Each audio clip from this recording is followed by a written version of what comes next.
comme souvent, le conseil était un petit peu tendu, mais bon, on commence à avoir l'habitude, donc... Oui, je les sens vraiment toujours sur la défensive. C'est un peu comme si on les attaquait à chaque fois qu'on parle, quoi.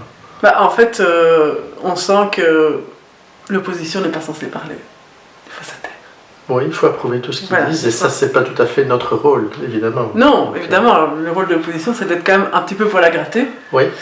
Et ça, c'est très difficile à vivre, Et de contrôler l'exécutif. Contrôler l'exécutif, oui. c'est le rôle du pouvoir législatif, ce que nous sommes. Ouais. Donc, voilà.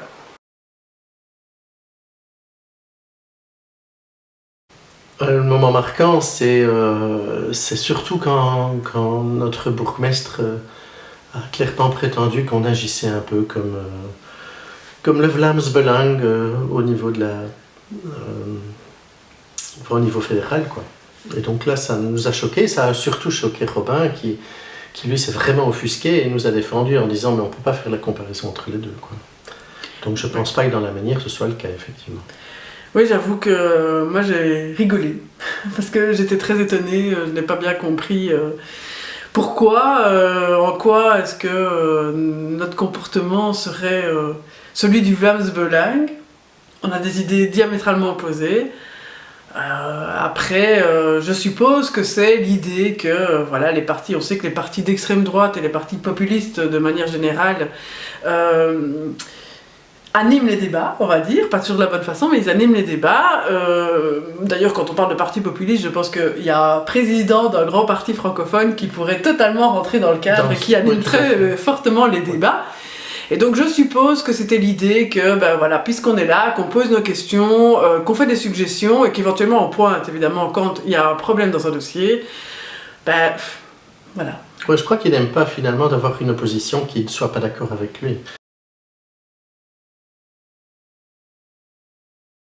Alors en termes de dossiers à préparer pour les conseillers, de nouveau, on trouve plein de manquements. C'est-à-dire que à la fois Nadia le mercredi 12, à la fois moi la semaine suivante, il manque toujours un dossier. C'est-à-dire que le dossier n'est pas prêt au moment de la convocation. Et de nouveau, c'est un problème. C'est un problème parce que ce n'est pas la première fois qu'on le dit.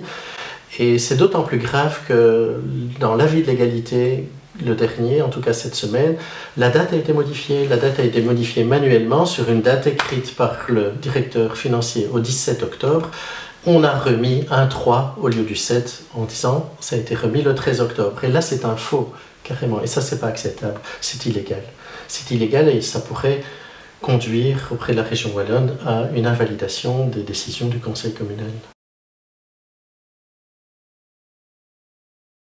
Ça veut dire que tous les conseillers ne consultent pas le même dossier et que nous n'avons pas le dossier complet.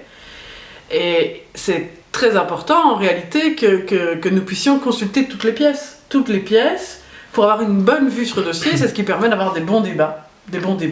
Évidemment, comme ils n'aiment pas le débat, ils ne donnent pas les pièces, mais c'est un problème.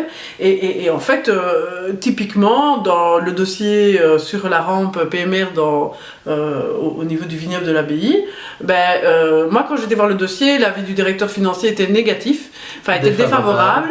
Et quand il a été envoyé par la suite, puisqu'il n'était plus dans les dossiers consultables, on me l'a envoyé, et là, l'avis était favorable avec des conditions. Et donc, en fait, on n'a pas tous les mêmes éléments.